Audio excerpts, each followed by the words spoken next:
Yan mga kadadalabs, buhay pa ang ating crab. Yan, oh, gumagalaw pa yan.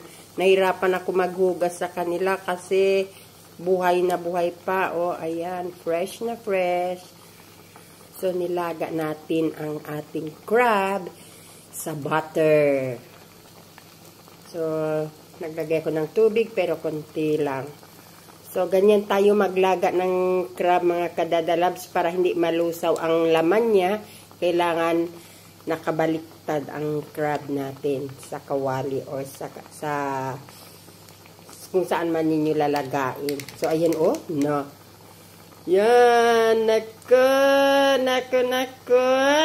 Buhay na buhay, kawawa naman ang mga krabi.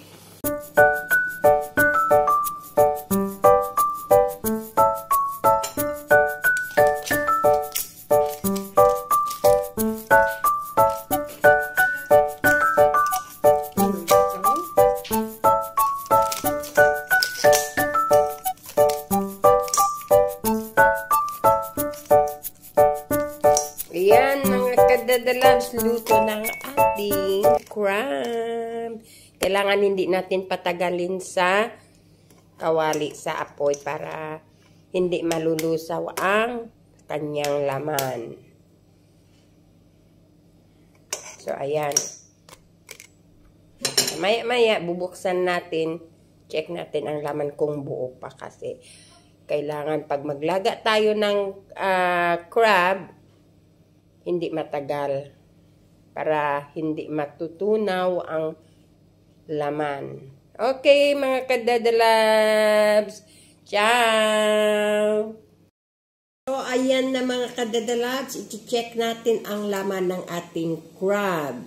Kung ito ba ay hindi din nalusaw. So, ganito naman guys ang pagbukas ng crab. Yeah? So, ibaliktad ninyo.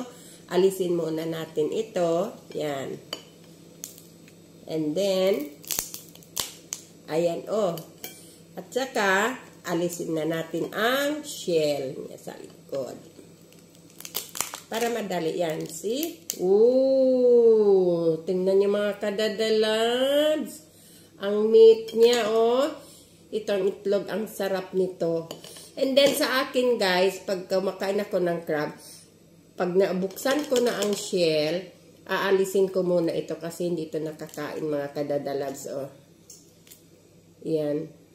Alisin natin yan. Both side.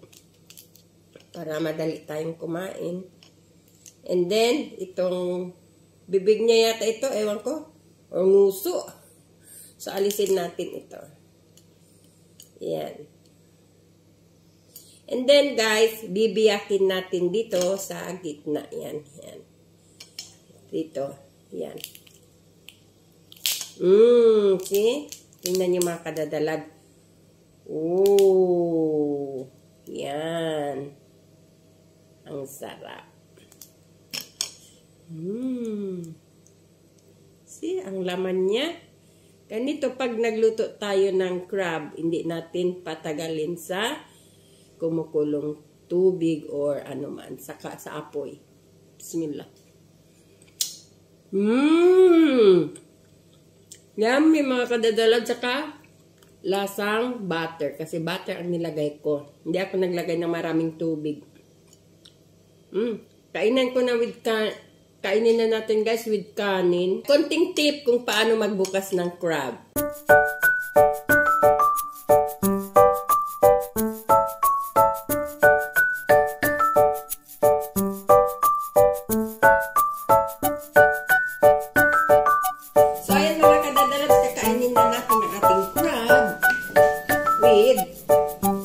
Bahaw na kanin. Subukan natin kainin kung paano sarap.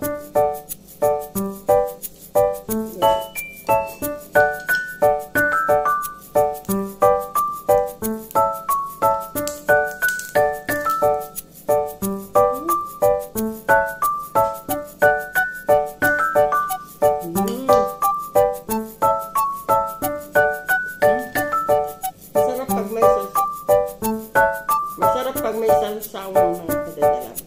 Gawa tayo ng sausawan. So, ayan mga kadadalabs, gawa tayo ng sausawan ng ating crab. So, lemon. Yan. Tsaka, toyo. At syempre, ang ating pepper.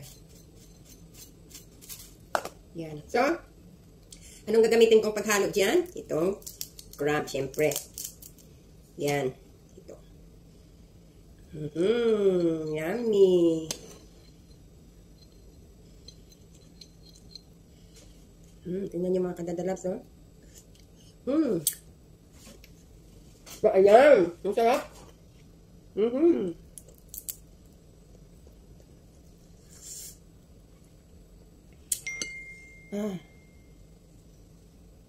Sarap.